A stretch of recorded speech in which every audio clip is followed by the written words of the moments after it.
Marikit ang huli ng tatay. Tatlo po ginasa. Tatlong ganto. Malaki. Ang tatay po kanina madaling kanina gabi po ang tatay ay lumaot. Yan, nagbanagan. Ay palibasa po sobra po daw lakas sumalok sa bangka kaya ang tatay umuwi. Dumating po ang tatay kaninang madaling araw ay 2:30, umalis ng 11:30. Yan, pagkatapos nga po niyan, lumaot pa po uli. Ayan, yan ang naging huli niya. Tatlo po daw malalaking ganto ang sinira. Hinalab ng malaking isda. Ayan. Si Jules na talagang nagbantay sa kanyang ama sa pag-uwi. At kami pong mag-iina ang nagtaas ng bangka ng madaling araw. Ilang kilo kaya ari. Talakitok Jules ari ano? Talakitok at gulyasanin. Gulyasan na nga ari. Yan, ang lakas. Ang tatay. Kaya na. Bagyo. Ay, sa gilid lang to. Dati kaya, may huli kaya yung. Dati, pag ganyan eh. Lumaot na Kuya Raul. Siguro. Siguro simula na yan. Ano, yung tatay po ay nagtanigi. Ayan, usaw-usaw mo dito, Jules, dito sa may sabon. Nagtanigi po yan kanina madaling araw. Yan. Walang tanigi, yan, nagulyasan. Tagtimano naman po sa... Ha? May pagkakalin. Tagtimano naman po talaga ay may daiti. Isang piraso? Oo. Pwede isang bilog, tapos ang garne. Ganyan din kalaki yung bilog. Oo, malaki yung isang yun. Nasa kay Jerbe, daldalin. Ulo. Bibilin daw lahat ng tatay Ikiyo. Jules. Dali mo doon. Teka, ano tayong kiluhan?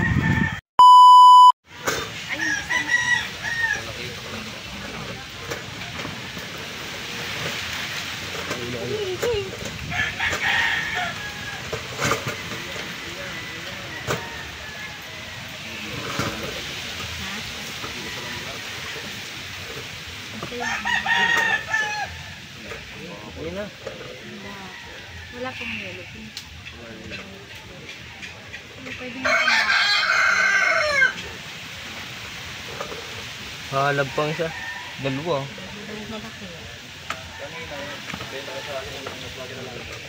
Ngayon, makakumbak. Pasok ko ba? Ano ari? Kami para 5. Oo. Dalawang nahalab. 4 7. 4 medyo na ari. Hindi ka marunong magtingin ng ganyan. Kulang 4 at 4.7 po. walang guyot. 4 at 3/4. Yan.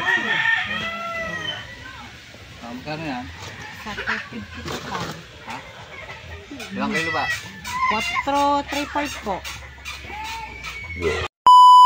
Bumili na ako ng kamatis at saka sibuyas. At saka labanos at sili na Yan po, si Kaapo nagrereklamo, nahabol yung isda. Ayan. seryoso ko. Ay, halin ko pa yung aking labanos. Yan, nagalit na. Labanos at saka kamatis at saka sili. Akin ko pa yun. Liit na ba ilalap daw? Balila na lang. Yes, orders. Nagalit na po si Kaapo. Yan, nagagalit sa pamangkin. Ano sabi? Yan. Balila na lang daw. May nito balila. Sumabot pa ang ingin daw. Ay, Joseph! Pangalan ba yun? Binili na ng tatay. Diyos ko po, Panginoon ko, Mariusip po, Mariusip. Ha? Naku po. Ay, Magbalila. Joseph! Pahingi akong kwan. Pangalan noon. Balila. Balila! At kayo na lang may ulam. Naku, ano, balila na naman. Ay, 2-3 araw ng balila. Ay, kami din tigila ha. Masabi ko pagkakasap isigang. Eh, siguro ang tatay Ikiyo. Ha? Sumalubong ka ba sa bangka? Oo! Sabi ko mo, Jo. Pakilo mo rin siyang aray. Kung magkano man na kilo na rin. Opo. Ay, baka gayat na. Oh. Mabigat na sa dyan, tigila. 2-3 piraso lang. May dagdag Damihan mo na. na. Apa. Gaya. Ariya. 4 ha, Huwag 4. mo malalaki. Ayan, 5. Nakalibre ka pa rin. Salamat po! Yan, si Kapo bibili. Panginoon, mapaisip ko, napauwi pati. So yan mga kamarikit, ito na lang po yung natira sa nahalab na tulingan sa huli ng tatay yan. Bali, iyan na lang po atin munang iuulam sa bagay. May balila pa naman po tayong tira. Yan. Sisigang natin tong ulo para may sabaw. At yung huli po ng tatay ay nakakulang 5 kilo. Yan ang tatay, basang-basa. Ano mga ano dyan? Anong humalab na isda? Panigi ako na siya. Bakit ganyang malalaki? Di sa mga may tanigi na. Sabagay, may tanigi sa palengke, ano? Hindi na muna magbabanagan. Kung ang pain ay nabubulok, ay paano magagawin? Sadyang malakas na. Sadyang na malakas, sabi ni Dagi. Diba, bangka natin, maliit pa yun. Hindi yung isa nating bangka, ano? Sadya po naman pagkagantong tag-month ng December to February ay talagang napakalakas ng hangin. Yan po. Tingnan nyo naman, kahit araw na araw, ang mga dahon ng talisa ay napagalpal. Oh. Malakas po yung mga kamarikit at namumuti ang laot.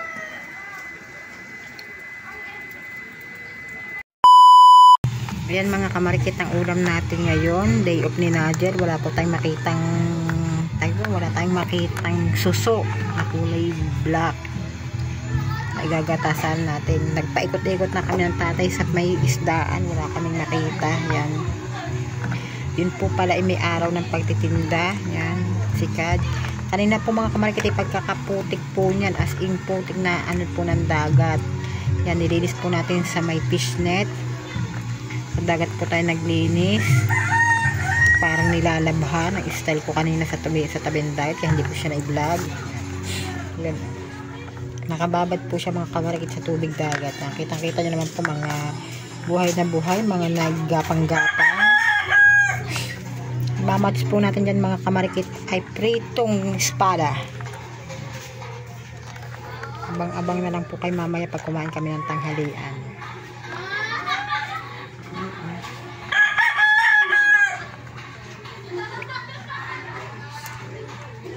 Pinasusuka po muna natin yan bago po natin ilagay pa dito sa kaldero. May extra pa pong tubig dagat para po lumabas po yung mga kinain niyang mga usakan po ay mga ano ng galbok or mga putik-putik. Yan.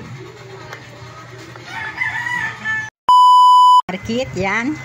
Kitang-kita po ang ating si Kamarikit at si Poknat nakain, palakihan ng subo. Yan o. Tignan niyo po ang mga ulam nila. Yan. Balila or espada. Yan. Plus, tigisang tagayan po silang sikad. Yes, may request. Alin? Ang pinahanap po talaga niyan sa amin ay yung suso na igagata na may malunggay. Kaso nyo talagang wala kaming makita ng tatay kanina.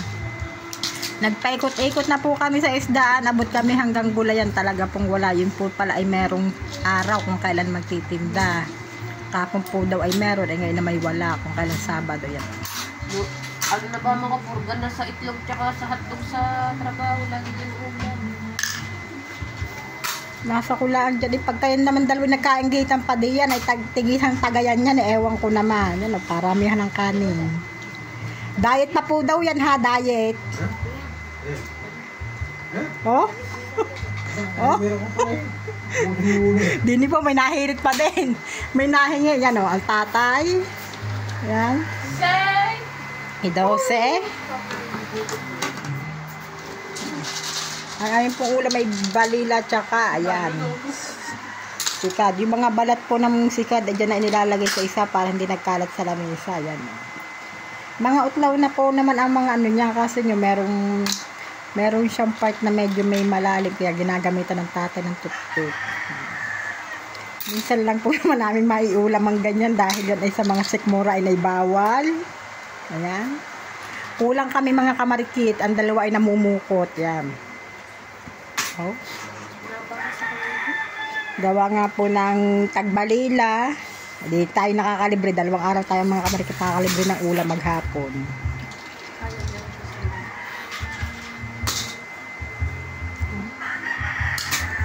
Alam niyo po bang 2 kilo yung binili namin yan? Yung 1 kilo po daw sabi ni Nadel kanina ay kulang. Yung sikad. Kaya ang tatay umuwi pa ng palengke. Bumili pa rin po uli ng 1 kilong sikad. Bali ang kilo po ng sikad ay 120. Yan. Isang ulaman 240 at libre naman sa balila. Yan. Anong diet ka diyan? Hoy. Diet ba? Nag-usap-usap. Na. Kahit Saturday. Basta mo yan Monday. Wala, Saturday.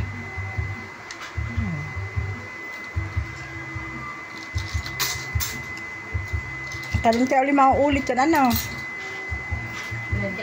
Ang tuyo ang ganyang kuhan, ganyang sikad. Ako yung isa nga. Wala nga. Pantalan nga. Pantalan, magpaalam tayo tatay, manguha tayo. Lulusong ka sa butikan. Sa butikan yung inukuha. Si Dose, tuwan-tuwa at yung sikad ng tatay na papunta sa kanya. Dose, baka masobrahan ha. Yeah. Ang ating balila dito ay isang ano pa isang lalagyan. Kabar. Yan nakalupasay pa talaga yung 2. Masarap kumain pagka ganyan mga nakalupasay mga kamarikit. Sarap na yun, masarap yan. Tingnan niyo po yung balila pa namin. Ang mga nasa ibabaw po yan ay mga buntot. Nasa ilalim yung malalapad. Kanina lang po yan huli. Yung huli po kahapon ng tanghali ay inirep ko na. Yan nga namin iniulam. Yan. Oh. Matiltil lang pong kainin pagka ganyan may sikad, may ano sa kutkutin. Oh. Mahirap mo kumain. Napasok sa kutin. Di lang, mahirap kung nakakutsara ka. Wala naman nakain ulam na sikad na nakakutsara. Oh. Konti sa pagsungkit eh.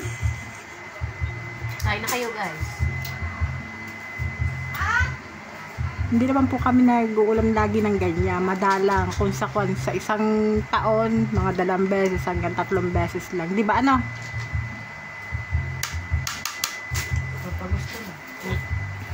Dahil ayaw din naman po ng tatay na lagi nag-uulam ng sikad. Gawa nga po ng hindi may iwasan ng sa gantong taglamig na ay may sinisikmura. At tulad din Nadel, sinisikmura pag minsan. Kaya hindi po pwede. Kainin mo, bigyan ka sa libo. Walang pagkapagamot nito. Bawat lunok mo, 500. Challenge ano? Nilunok na ano. Igaya. Bawat lunok mo yung sa'yo sikat, 500. Lapagan pa, lapagan. Mga hamunin mo. Palag ka ba? Ayan, mga nakalupasay pang ating mga ate. Oh. Ano?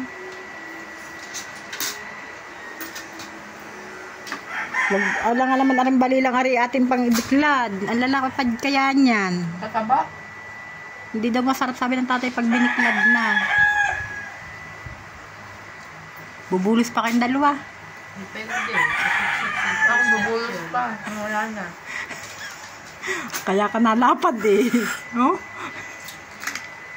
Oh? Sinusundan ko nga ang atin natin. Wala magkakasusa yung pantalon. Ayun na. Sa iyo, pag sinundan mo na sinundan yan. Oh.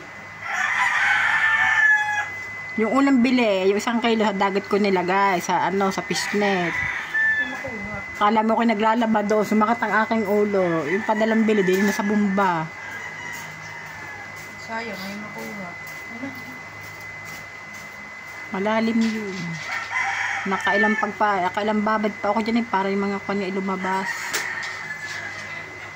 Mga dumi-dumi. Bago pina... Ano naman? Huh? Hindi kami makasubo ng malaki din eh.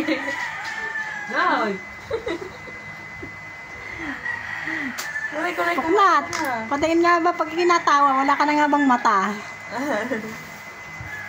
Parehas kami yung tinadyo. Ayan po daw, may sa picture niya, may may nag-message sa kanya.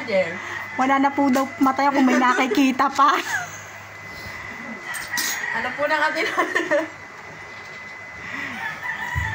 Yan, shout out sa iyo. Yan, tuwan-tuwa ka sa mata ni Pukmat. Nakakaaninaw pa naman yung pag hinangiti. Nanayambot ko tuwan-tuwa kasi gayon din ang tinadyo. Mga nakakaaninaw po yan, mga mata nila tulad sa kanyang ama. Pag ngumingiti ay halos wala nang makita.